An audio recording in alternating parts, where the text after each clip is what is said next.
thank you for joining me, Simon, and thank you anyone who's found this and is watching this. This is going to be a hopefully not too rambling conversation, but wide-ranging conversation on a variety of things. Simon, for anyone who doesn't know who you are, do you want to do a couple of quick lines explaining who you are for those who may not know? Yeah, normally when I explain who I am, there's sufficient number of different things that I have to admit in the end that actually I can't hold down a job, but I've never really had a career.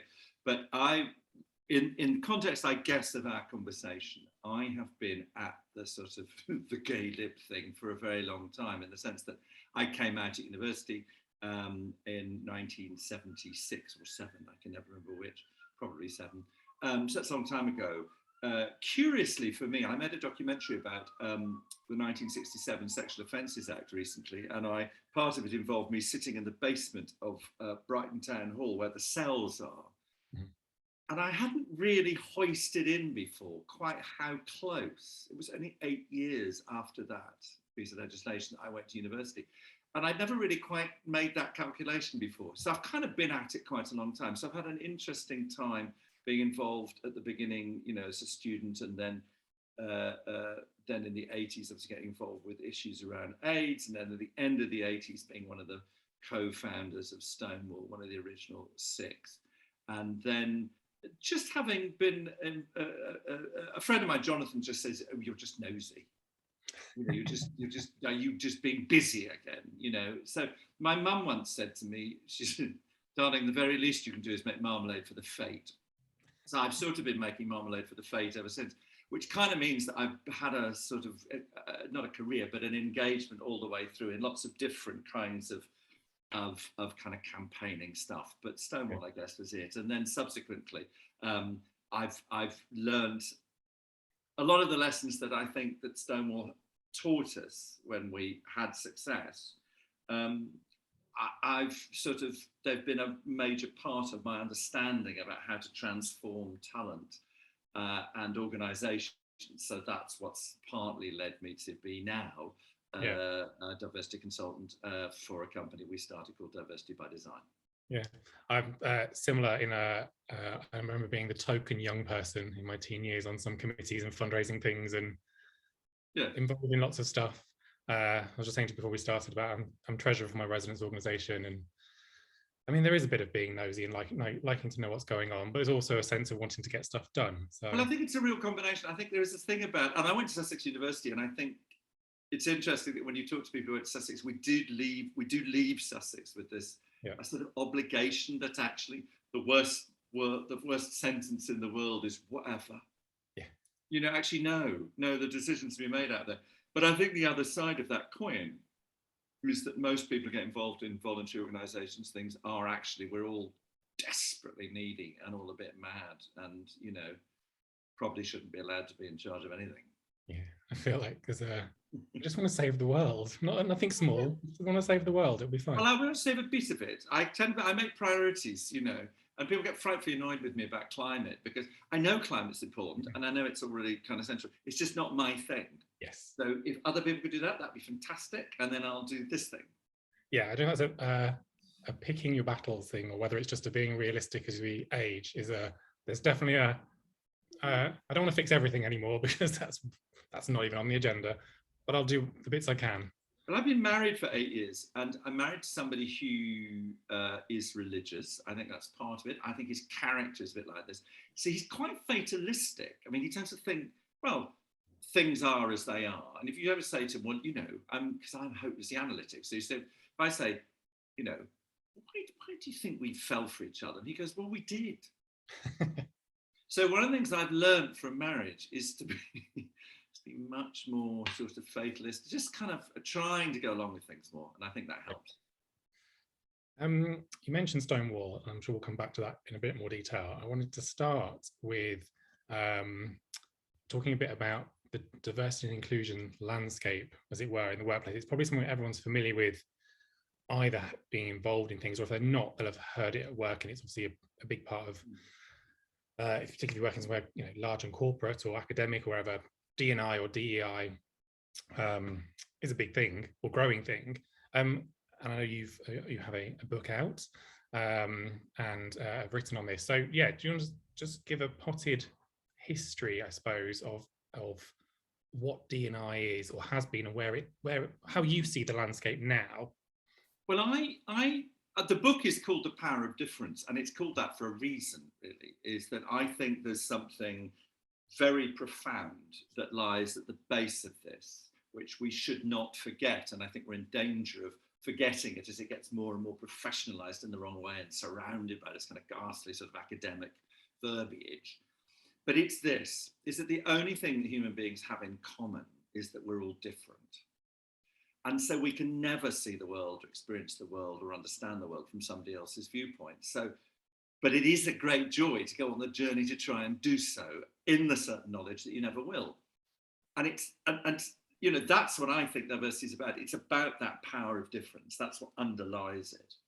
It stems from a really legitimate and good impulse, which is to the recognition that certain groups of people, let's just say in the labour market, in work, are in various ways disadvantaged. And there is prejudice, there is discrimination. And you can see it in the data. They tell you that, you know, certain groups of people simply don't rise up or earn as much or whatever as other groups of people. So I've divided the way I think about this, though, into two things: the deficits, which is that lot, the discrimination, and then the dividends, which is the power of difference.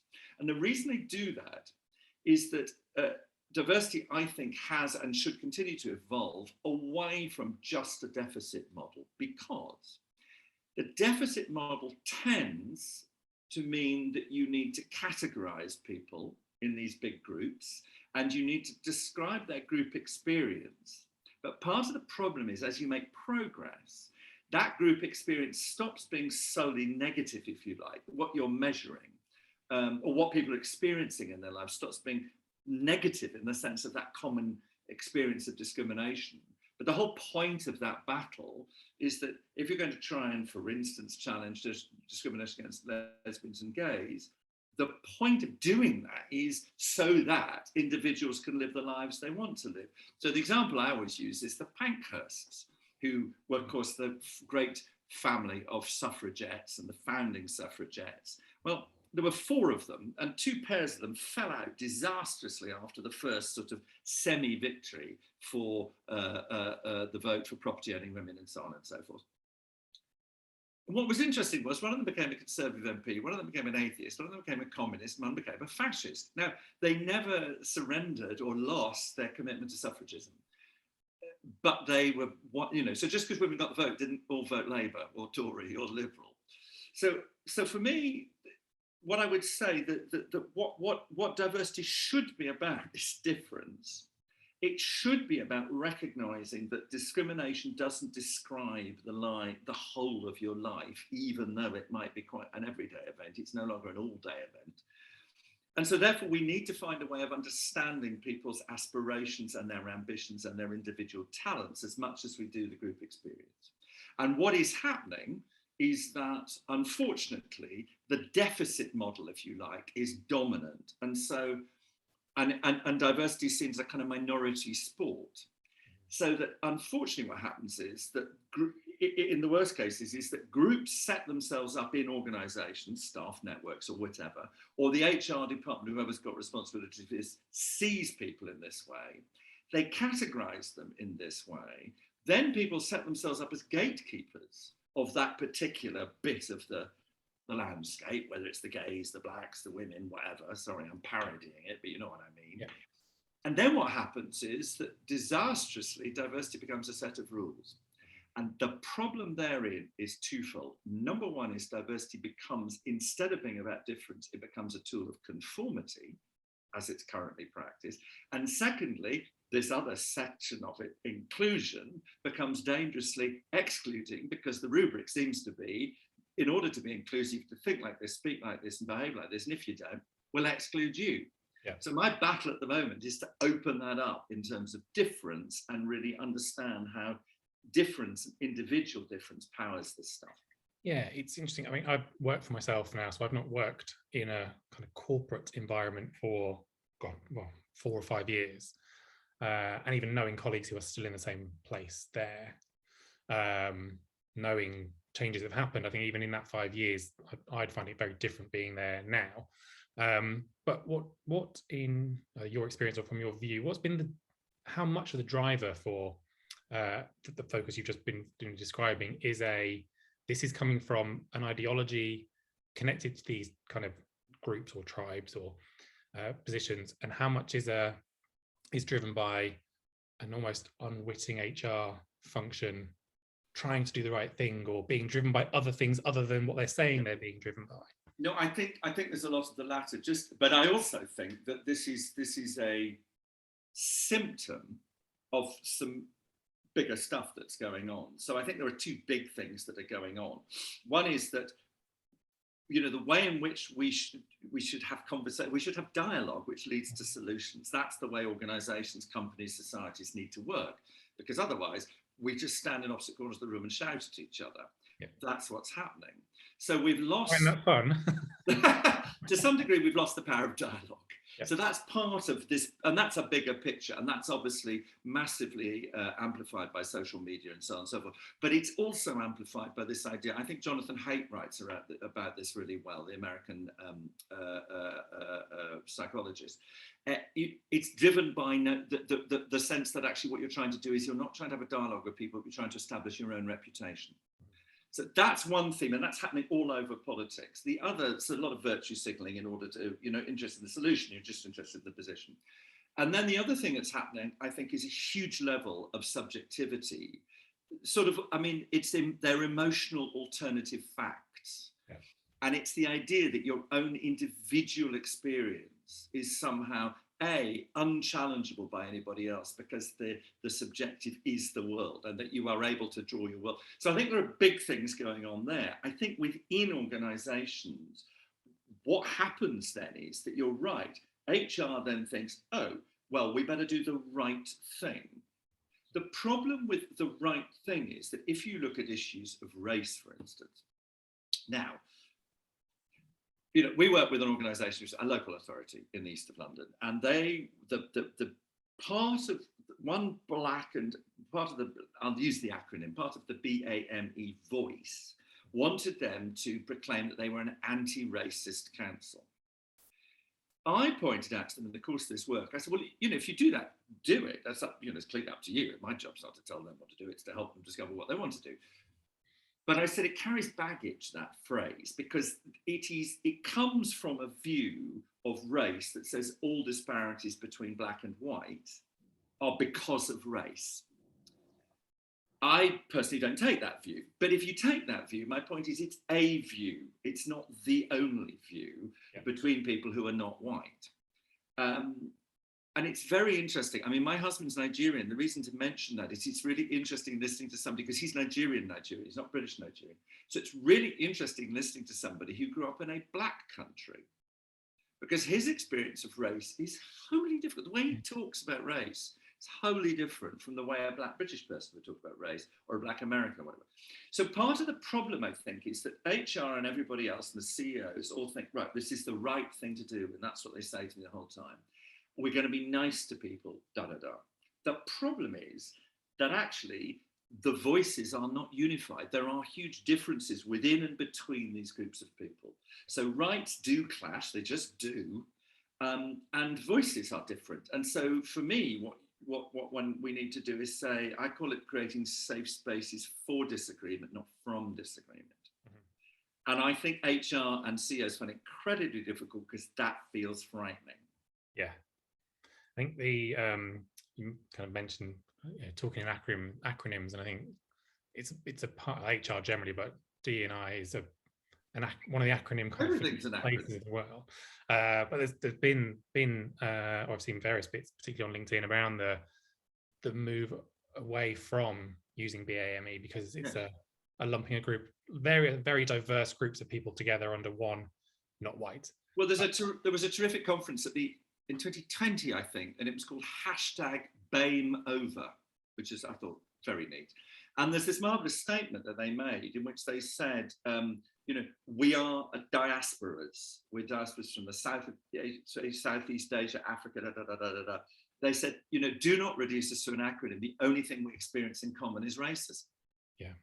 And so my thought is, how do we get to there? I mean, not everyone has arrived at that view on that particular area of discussion, but how do we get anywhere near there with the LGBT, however long the acronym is going to be, kind of force teaming and grouping, when recognizing the differences between those? Yes, I think. Well, I think a long way away from that. That's a much more the thing that view. Yeah, the thing that I do constantly, because I'm in, I was in a panel the other day. On a panel, we were awarding great £1 million worth of money, for research money, to invest in projects that challenge discrimination in relation to engineering. It was, and it was great. And then somebody, said, oh well, LGBTQ plus, blah blah. And I said, well, hang on a second.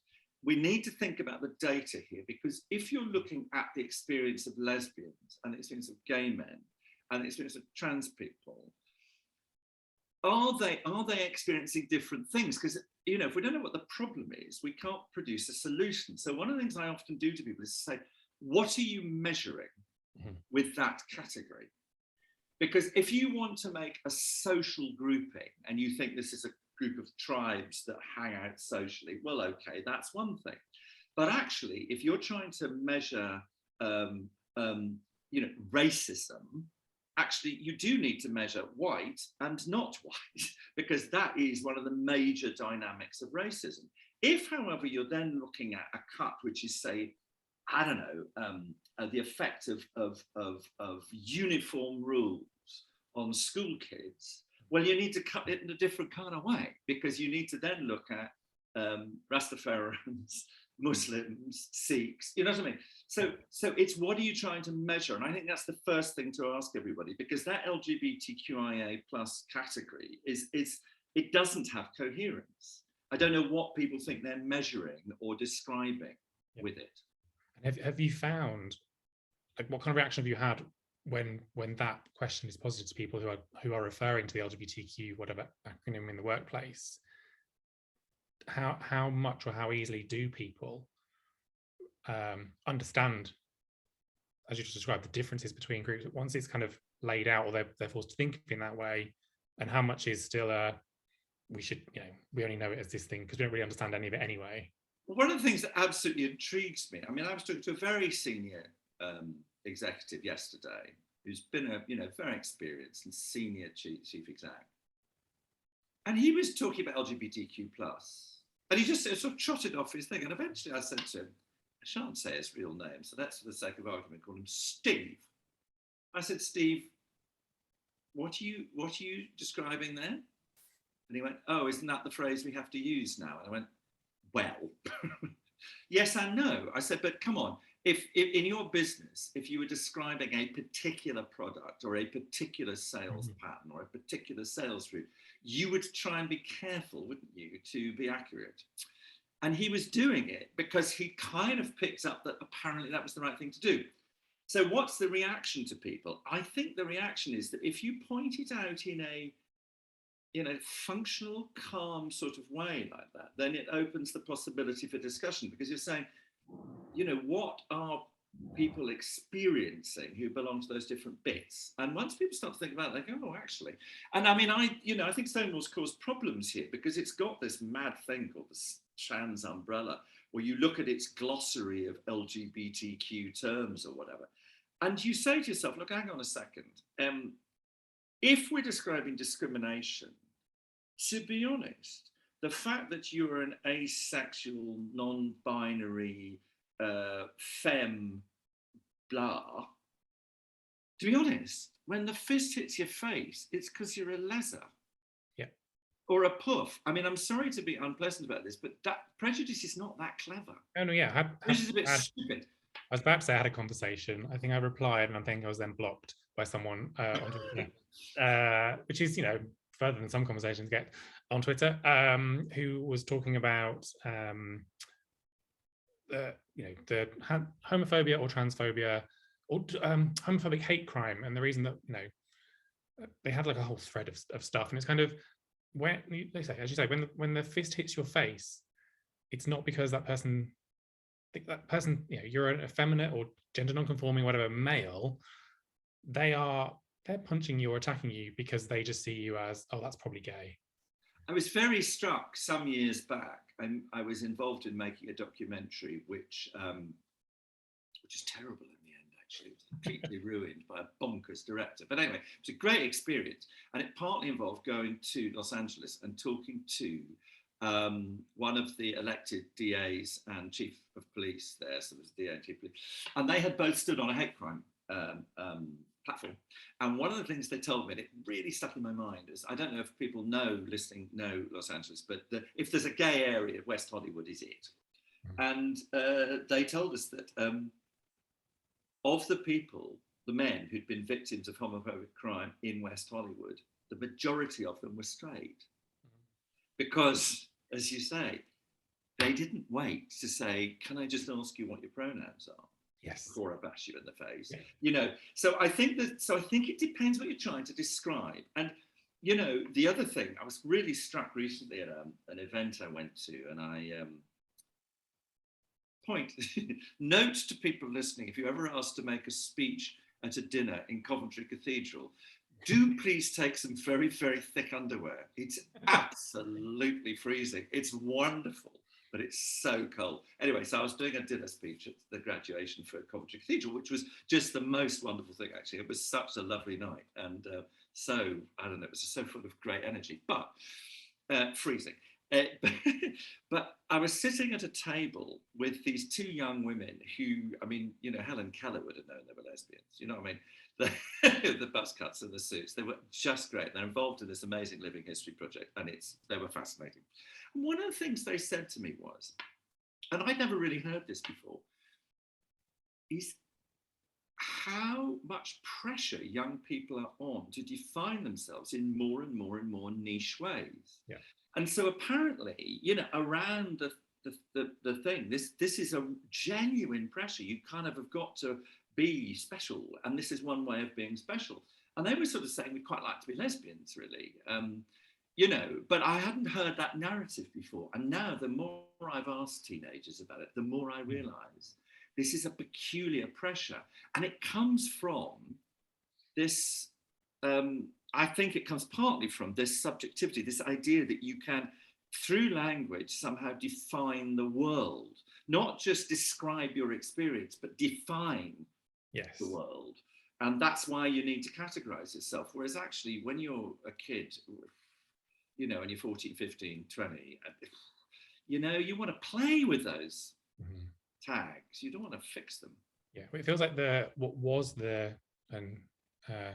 Dr. Az talked about this at the LGBT Alliance conference about he was talking particularly about trans being like goth Mark V, but the identities and kind of tribal groups that teenagers were, it was about being accepted as part of a group, whereas now it's beyond that. And as you're saying, it's you can change your reality based on how you describe it, not just want to fit in with the thing, but you actually think things are going to change. And clearly the danger of that, and look, I'm no expert in any kind of in any kind of medical sense, but the danger of that is that we don't know enough to offer young people the range of support that they need. We don't know enough to not offer kids the range of support as they explore this stuff. And one of the dangers about, you know, the thing about being gay is, I mean, you know, when you're 15, 16, if you get, you know, I mean, you know, I hope your business will manage this, but you can stop sucking cock. You know what I mean? You can just think, oh, I tried it. Do you know what wasn't my thing? You know, I'm a bit of muff diving, won't do that again. My friend Jenny was hilarious. She tried to sleep with her friend Roz, and they both got ill. They threw up, which I think is terrible. Personally, I think it's because they were drunk. But, you know, you can stop doing it, is my point. It's not a one-way street. The danger at the moment is we don't know enough about the medical interventions that are being suggested to not know that they're safe, and that you know, the danger is the irreversibility of it.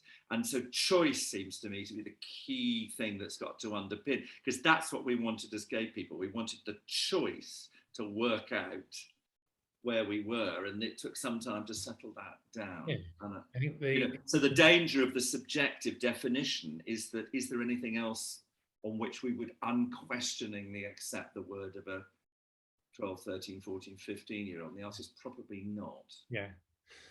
Linking it back to you know, the acronyms, that we were talking about before, it makes me think it feels like an odd combination of or more so for the kind of younger and teenage group, I guess, that you were just saying about there's this wanting to be really granular and specific about the identity that you're ascribing to yourself, or multiple identities, but at the same time wanting to lump this into one big extending acronym of LGBTQ, everything. It's kind of I remember watching a video someone had made probably years ago on YouTube, or even MySpace, that far back.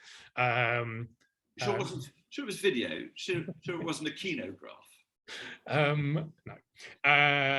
Of emos, and like a song about emos and how to be an emo, and it was like do this and look like this and be completely unique, just like all the other identical emos who all look the same.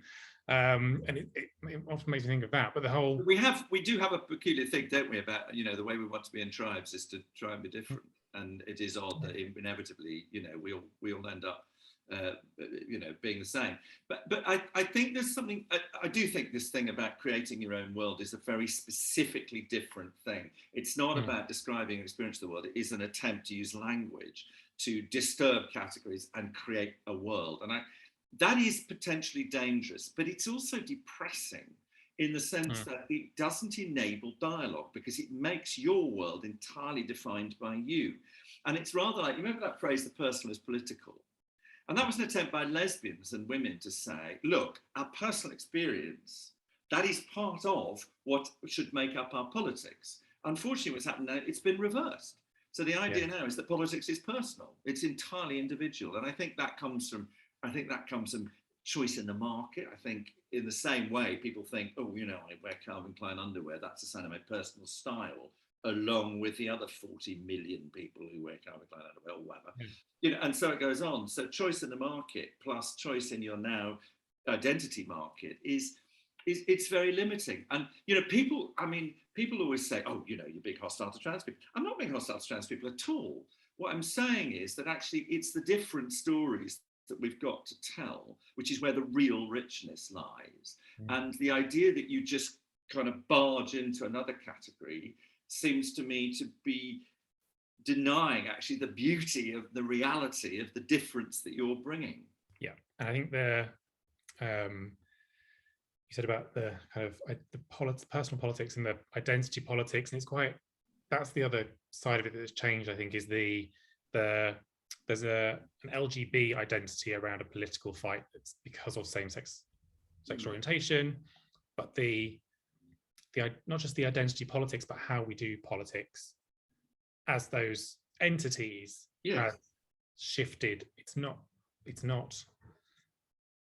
that it's just that it's being done differently. It doesn't seem to be for the same not for the same reasons, but with an aim. But yes, one of the things that's curious, I think, is that I'm not into look, we have to make a distinction here between the extreme trans activists who are quite mainstream in their extremity, and other trans people who are trying to do what they're trying to do with their lives and get on with it. What I think is peculiar is that there doesn't seem to be a set of kind of demands that says, we're this group of people, we're different, but we want to be given equality in the kind of the things where it matters, the citizenship, the whatever. And the difficulty with it is that when you're trying to change one of the, from one fundamental category to another, the point about gay and straight and sexual orientation is that it genuinely is on a spectrum. So actually, when gay people want something, it was very clear that what they wanted was simply not to be discriminated against because they were gay. Whereas the problem for the trans activist is, what is the demand? Because if the demand is to change everybody else's category, that presents you with a bit of a problem, because you've got to convince them. Whereas what we did was we didn't want to convince everybody to change their categories. Yeah. We just wanted access to citizenship or equal treatment under the law. So we would march down the street saying, we're different, but we want equal treatment under the law. Whereas I think part of the problem for trans activists is they're now trying to say, we're the same. and we want it, and we want the same treatment under the law. And unfortunately, that doesn't really compute, because clearly there are clashes. And if you were to take it, I mean, one thing that, I remember in the whole Stonewall thing was, when cottaging was an offence, it's a specific offence to men. Now it remains on the statute book, because, there are responsibilities that come with equality. So what I'm saying here is, you can't just say we want to do what we want to do. That's not a platform. You've got to negotiate your platform with the rest of the society you live in. Yeah, I wonder if I don't know if you've watched the Newsroom TV show from a while ago. It's the same writer as The West Wing. It's set in New York. Oh yeah, was it? Yes, with William Hurt. Yeah. So it's just been rewatching that recently, and they cover the Occupy Wall Street protests. Oh, yeah. And they have one of the protesters on to interview, and it's just you don't have a clear set of demands. It's lots of things that keep growing because lots of other people are having an input as to what it is you want, and you aren't sitting down and negotiating anything to make a change or to change the law, or this wild set of demands that don't make any sense. And it's actually what you were just saying there makes me think the breadth of the rainbow alphabet soup, and there's so many different perspectives under the trans umbrella, and it's kind of there isn't a clear this is what we want and why that's consistent or logical or is prepared to sit down and have the negotiation. That's right. And no, that's exactly right. Well, two thoughts really. One is that actually, if you talk or read some of the sort of, the Foucault, the Butlerian stuff that lies behind it, and that's precisely the point, is that it's designed to disrupt everything. I mean, disruption seems to me to be the point, rather than they would see this discussion, I think, as, a tyranny of structure, that we're conforming to all the old categories and so on and so forth. I'm a bit prosaic in that sense, that I want results that materially change people's lives. And just shouting about it doesn't by and large do that. I'll give you a very good example of this. It was in 2003. Stonewall asked the gays, that was us, what we wanted and needed in life. And obviously, apart from musical theatre, we said that the important things were all those things that would flow from our relationships, were they recognised legally. In other words, visitation in hospital, access to your partner's doctor, conversations, tenancy rights, inheritance rights, pensions, all that kind of real bread and butter stuff that heterosexuals had through marriage or civil marriage. And so we thought, right, okay, gay marriage, equal marriage. We thought that's the thing. So we looked around the sort of political landscape, and the government was in favour in general of equality. They by that stage backed a whole lot of stuff, but were very nervous about the marriage debate. And the reason was the second reason, which is the various churches think they own marriage, and they don't, but they think they do. And the third thing was, almost perhaps more powerfully than anything, was that lesbians thought marriage was part of patriarchy, and they didn't want the gays volunteering. So one way and another, there just wasn't any kind of alliance that we could put together around gay marriage, equal marriage, whatever you want to call it. So brilliant Angela Mason, the then executive director of Stonewall, was aware of these things in France and Holland, which were sort of weaker forms of civil partnership. Brought them over here, wrote the legislation, potted round. The thing was almost unanimously embraced. And the reason was that if you walked down the street and said to people, do you know, if you're gay, you can't visit your partner in hospital and get access to all of it? They go, what? Seriously? I remember telling my sister that once, and she was like slack-jawed. She's brilliant. She had no idea that was the case. So it was a way of building an enormous alliance across Britain around fairness. Now, we could, on the other hand, have just stomped up and down outside Parliament demanding marriage, but it wouldn't have delivered what actually civil partnerships delivered, which was those rights and responsibilities. And the other thing was, everybody would call them weddings, we said. And sure enough, everybody called them weddings. So the question changes. It's not, is my nephew James, the puffy nephew, is he a puff? The question changes, because it's like, is James happy now with Charlie or Julian or whatever it is? Yeah.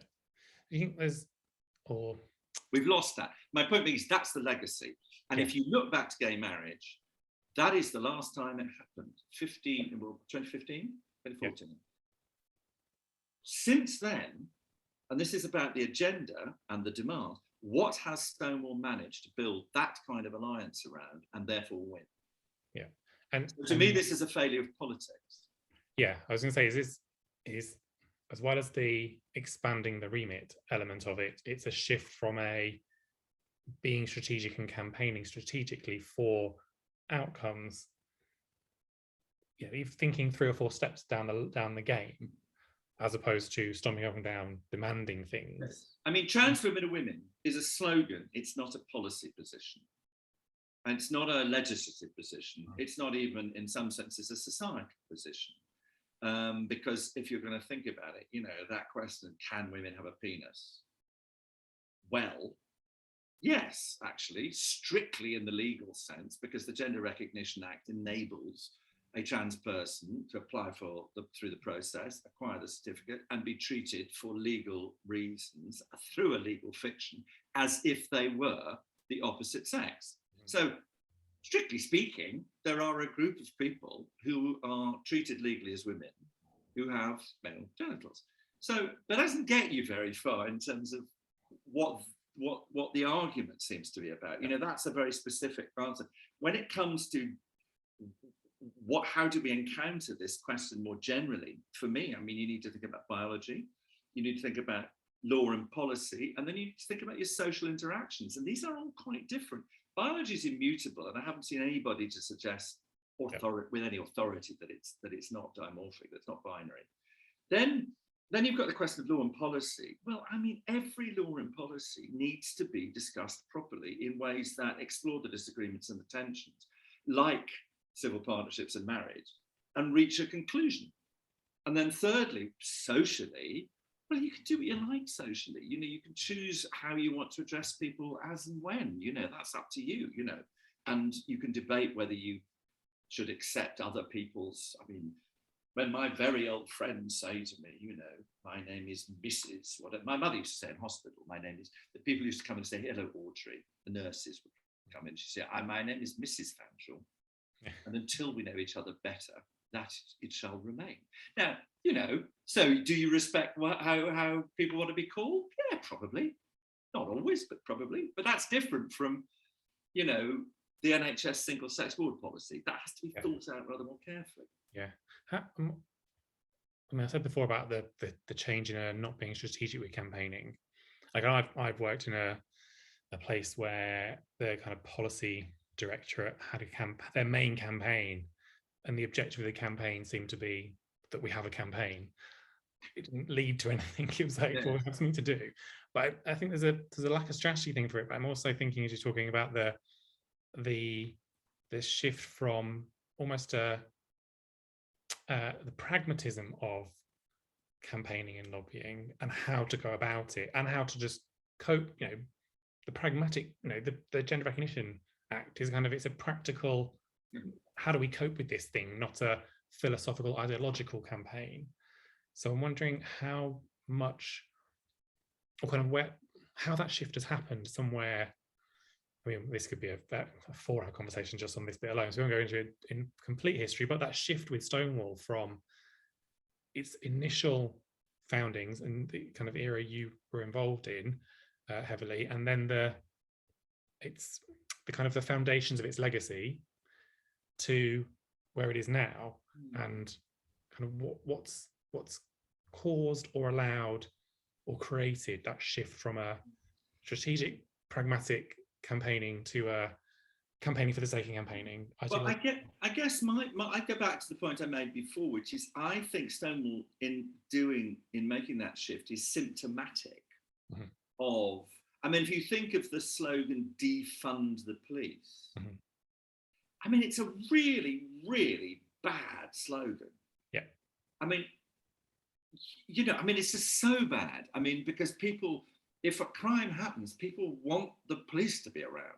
Now, if what you're arguing is in the States that actually the trouble with the police is proof that it's got far too wide, so that in fact homeless people or people who are addicts or drunks or whatever are being treated by law enforcement as opposed to social workers, you can go down that route, but that's reform the police. It's not defund. And it seems to me a lot of these kind of slogans are just there. Again, they're reputationally burnishing. They're not a practical program. Black Lives Matter, I mean, is it a practical program to improve the lives of poor black or all black people or poor black people? You know, is it? I mean, you can argue that bits of it are and certain chapters of it are, and in some senses, is that the point? You know, was Occupy Wall Street, was Black Lives Matter, was the point of it merely to raise these questions, make a lot of noise, get this stuff on the agenda, and then somehow further down the line, we would look for pragmatic resolutions. The problem, it seems to me, is that politicians who are supposed to be part of the process of providing the practical solutions, or chief execs, or HR directors, have all joined in the sloganeering. Yeah. It's like, no, can we stop with that for a minute? Stop with the slogans. Yes, you want to be an anti-racist organisation. So what was my response to that? I said to them, right, what actually you need to do is think about the baggage that comes. What do you really want to do? And they said, well, we really want to be leaders in tackling discrimination and we want to make race a priority. Right, let's say that one of our objectives in diversity is going to be a leader in tackling the discrimination that non-white people experience, and through that to create a template to tackle other forms of discrimination so we can be a leader. And they were like, yay, we like that. Do you know what I mean? In other words, I'm not blowing smoke up my own hoo-ha. I'm just trying to say that the pragmatic approach, it seems to me, is to say, what does the slogan mean? And how do we get traction with lots of people? Because in the end, you can shout in the wilderness for as long as you like. And Stonewall's proved this. You know, for the last 7 years, it's shouted and screamed and has achieved no change. Yes. I think for me, that's the I was going to say, is it too strong a word? But I've heard others use it. The betrayal many of us feel from Stonewall is they, as the largest, leading, most funded, however you want to measure it, what was LGB charity for the UK, and a recognised brand, a respected brand in government, all of those things, they have the responsibility to not just be we're going to be making the noise and make people aware of this. They should be the ones that have the strategic view to lobby and affect change in a practical, strategic way. Because they could have hosted that. Yeah, they could have hosted the discussion to work through a pragmatic program. Part of the problem, though, as I go back, is that is not the state of politics and hasn't been the state of politics. I mean, Jonathan Haidt is interesting. He wrote The Coddling the American Mind and has just written a big essay for The Atlantic, which I think is called Why is America So Stupid? But he's a psychologist, but his argument, he roots it in 2014, which may not be insignificant because of the timeline on Stonewall. He roots it in Facebook's invention of the like and Twitter of the retweet. Yeah. Is that was the institutionalization of the virtue signaling response, and the moment at which the debates stopped being dialogue and they turned into fights. Well, not even fights, they turned into standoffs, gridlock, virtue signaling from opposite corners of the room.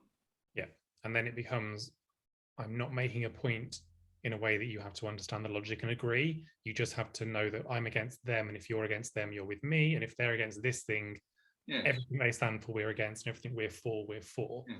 And if you're cancelled. Yeah, and that plays a part in politics, because if you look at the French elections, you know, Macron has got a very difficult job, but actually a lot of people voted against Marine Le Pen and for Macron.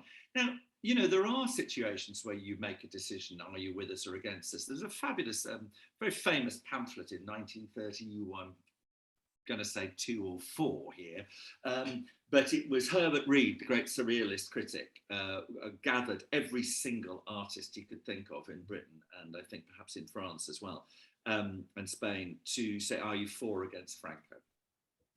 And, you know, that was one of the things that underpinned the Popular Front, you know, in the Civil War in Spain. Because actually that was, you know, so you had all sorts of people. You had Christians, you had Social Democrats, you had Communists, you had a whole bunch of people, because actually they recognised the threat from fascism. So there's a good reason to put together yay or nay, are you with us or against us arguments. but they're very specific. Yes. And when you're trying to work out the complexities of human interaction, they do not serve us well. Like you say with this kind of suffragette example you used at the beginning, where there's a common cause, but actually very different political positions. I think it's the being labelled, or your Christian right, or you're funded by the Christian right, or I was like, I would love to have my check hasn't arrived this month from the Christian right. I got accused of it the other day, and I did check my bank statement, and all I got was 10 quid from my friend Ruth. But you know what I mean? Is that it's almost a willful ignorance of a political spectrum that the right's just bad, so we're going to label this.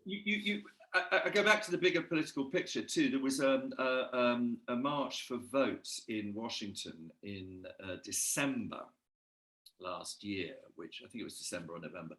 And, this was a voter registration thing, against prior to the midterms, blah, blah, blah. And so broad alliance around, engagement and enrollment to vote. And there were a group of sort of left Democrat organizations, 5 of them, I think, who left the coalition. This is about voting rights, by the way, because there were 2 other organizations, by the way, actually quite progressive organizations who were pro-Israeli. And you just think, well, hang on a second. There's a sort of, people call it the purity spiral, which I think is a brilliant thing. But I just think if anybody thinks about the relationship they have with their partner, lover, wife, husband, whatever you call him or her, isn't it a constant journey to understand this other human being, by the way, who you can't understand and never will? I mean, some days you wake up in the morning, I know exactly who you are. Other days you wake up and you think, I have no idea who you are at all. But not only is it that, but isn't it the way that you make the relationship work is by constantly balancing each other's needs? I mean, I don't know how these other people, down the purity spiral, I don't know how they decide what movie to go and see. Yeah. I don't know how they do it. I really don't. Because if you just say you've got to agree with me about everything, I don't see how human relationships work. I just don't. I mean, I can't work out how that happens. Yeah. I mean, I've talked about this on other things. One of my closest friends just completely cut me out because of seeing me on the LGBT Alliance webinar I did however long ago. And we have the famous Eggheads Alliance, the famous Eggheads webinar. Yes. All us bald folk. But this person actually just cut you out. Yeah, so 3 months of silence, met up and had a 4-hour conversation that didn't really go anywhere. A few WhatsApp messages since then, and then essentially, well, you're just hateful. And I'm not prepared to have the conversation about where we are, where we do agree on, even on the gender war issues. There's a lot of things we actually do agree on, but it's almost a reluctance to even have the conversation because that's the other side. And yes, it's curious that, and in a sense, story thinking and those sorts of, absolutism. Yeah. If it was a carefully, maybe it was carefully thought out, branding, political tactic. But the idea that LGBT Alliance is a hate group or Women's Place is a hate group is, it's palpable nonsense in the sense that I have sat in meetings of both those organisations. And quite clearly, I mean, I've also sat in meetings of the National Front and, back in the old days, because, we used to go and infiltrate them because we were in the Anti-Nazi League. We were fucking stupid. But anyway, and of course, inevitably one of them ended up with the famous, with the kick in the ribs. I know what a hate group looks and sounds like. You can see them on the streets. Look at Charlottesville, look at the National Front, the BNP, look at the endless, you can find them. They're easy to find and their language is demeaning, anti-Semitic and whatever. But to say that trans people have a different story from other people who are not trans seems to me to be a statement of not only fact, but a statement of wonderful curiosity. I mean, I'm a great fan of Chimamanda Adichie, the Nigerian novelist, and she talks about this idea that actually what is profoundly human is our ability to tell our different stories to each other. Yeah. So discover more than a single truth. And I find that beautiful. And that's not being exclusive. That's actually being inclusive, because the only way you can be inclusive is to recognize difference. Yeah. So part of the intention in starting doing these interviews is to originally was about looking at things gay men need to know, either gay men who are kind of in the gender wars, for want of a better term, fight, or who aren't, and kind of don't, pre-peaked, as some of us start calling them. So I'm wondering your thoughts on what is it gay men as a group that are not a single group, but in terms of a perspective that is a gay male perspective, where do we go from here? The lesbians have been a decade ahead of us on this, and we're catching up. But there's a whole load of gay men, and I was talking to Sal Grover about this both within the LGBTQ plus community and wider politics. It's the men in those groups that we've got to get to understand what the issue is. Unfortunately, what is the role of gay men, or what is the way forward in this for gay men? I think one of the reasons that I think I do is because in the late 70s, when I first went to Sussex University, and essentially, I mean, I can't say that my parents were insular in the sense that, we lived abroad a lot, and my dad was sort of semi-diplomatic, and so we met lots of different kinds of people, and that made me think that Britain and English and whatever wasn't necessarily the centre of the world. It was a rather brilliant way to kind of get that perspective. But nonetheless, it was still a bit of a bubble, because I'm a middle-class boy and all that. So off I went to Sussex and suddenly encountered, and got beaten roughly intellectually around the head by feminists who said, look, you little middle-class squit boy, you better work out, they were nicer than that, but you'd better work out, who you are in relation to this stuff, and it was extraordinary. I talked to my business partner about this all the time. We both had a very similar experience. So I feel very grounded in that. And I think the great thing that their great gift, I think, was that they gifted us the constant reminder that women's experience is absolutely got to be forefronted if you're a man. Not going through some ghastly, oh God, guilt. I'm not interested in guilt. But to forefront it in the sense of thinking, actually, women have a particular place in the world which they have had to try and defend and, and secure, because of that very, very fundamental relationship between men and women. So that there is something key to that dynamic. So my first thing to say would be to gay men, think about women, talk to women, but don't talk to them about what you want. Talk to them about what they want. In other words, I think a lot of gay men experience women, only those women who centre them, their mothers, their girly friends, what we used to call, which I don't think we're allowed to say any longer. Quite right too, because it's got two terrible words in it. But so that my first thing is curiosity about a world that doesn't have you at the centre of it, or men at the centre of it. I would say that's interesting. I'm aiming for with some of the women I've got lined up for doing these conversations is precisely to try and get that view so that gay men can hear from lesbians and other women. Yeah. So I think, and I really don't mean this in a kind of guilty way. I really mean kind of get your curiosity out there, as you would do. I've tried 103 ways to think of how to ask Brighton cab drivers, where do you come from? Because I can't bear the baggage that's got. But actually, I want the stories. Yeah. So I've now found, have you lived all your life in Brighton? Were you born in Brighton? I said, whatever. But you get the point. In other words, curiosity, that's number one. It's curiosity about women's experiences. I think that's absolutely key. I think the second thing is challenging the misogyny that does exist within with gay men. I mean, I'm constantly, I'm really surprised by the change in my view of drag. Because I used to think that drag was kind of fun, and I'm more and more and more anxious about drag. Not all drag, and not because I think that there is something interesting about, I think what Paul O'Grady, the permission that he got, and the permission that Barry Humphries gets through Dame Edna and Lily, is a permission to be socially transgressive, not actually about sex and gender particularly, but to be socially transgressive generally. So they can ask questions and have interactions with people which are which we love as we love a ventriloquist. Yes, it's a character. It's not. It's a character, and it's plumbing an experience, And so I've always found, but I think there's a critique of it, nonetheless, which I do hear that actually on any level, this is a parodying of women. So I accept that there's that critique. The other day, I went to the bar that we often go to, me and my friend Billy, and in Brighton, and because we're two sad old men, and we sit there and demolish bottles of wine and eat chips. And there was a drag thing on, and it was pretty ghastly until the end, when these two drag queens came on, and there was kind of a verbal fisticuff set up.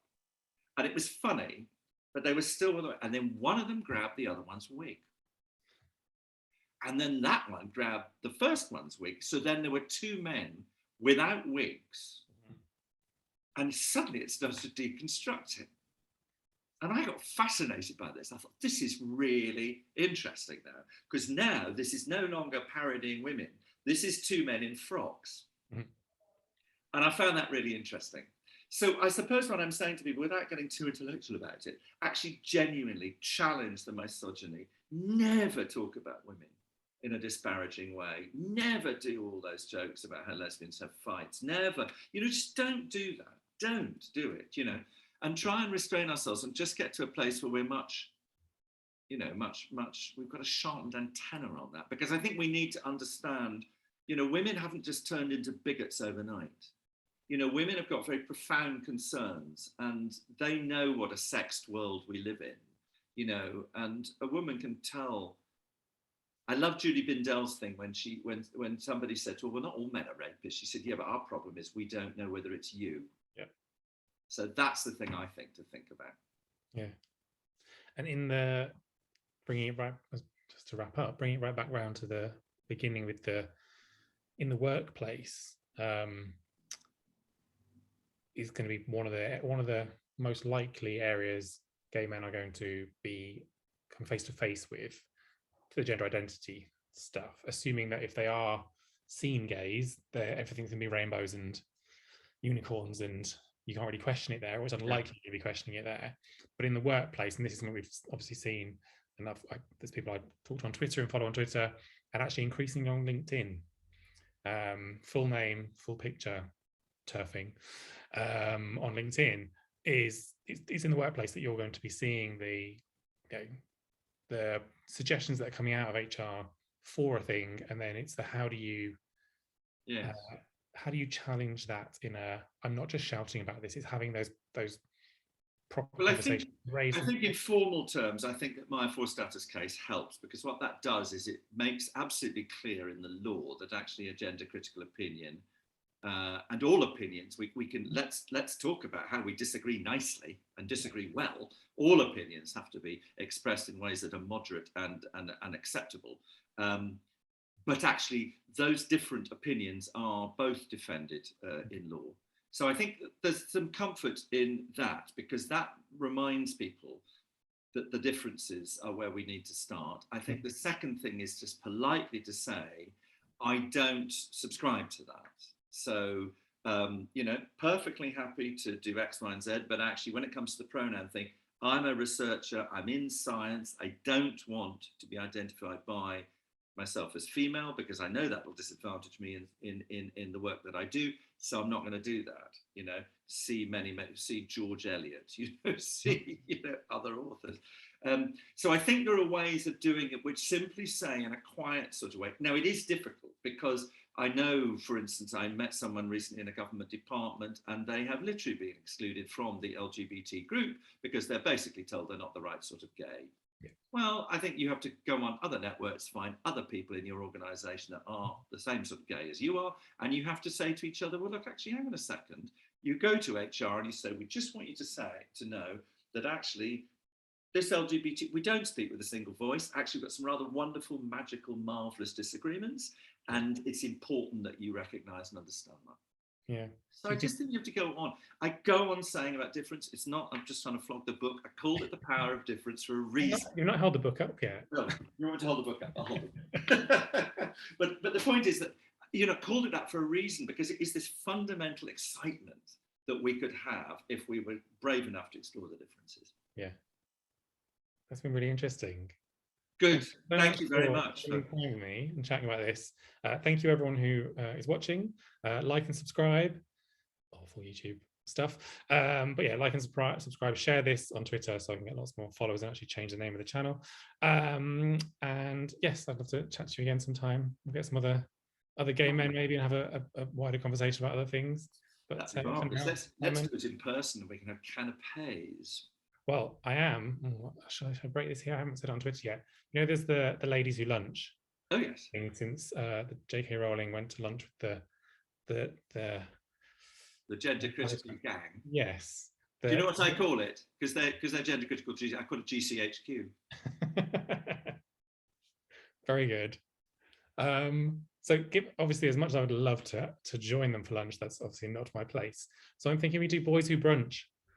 Boys Who Brunch, very good idea. Gay men together and do our bit from there. Right. Cool. Well, it's been lovely talking to you. Thank you very much indeed. Thanks, Simon. Thanks, everyone else. Bye.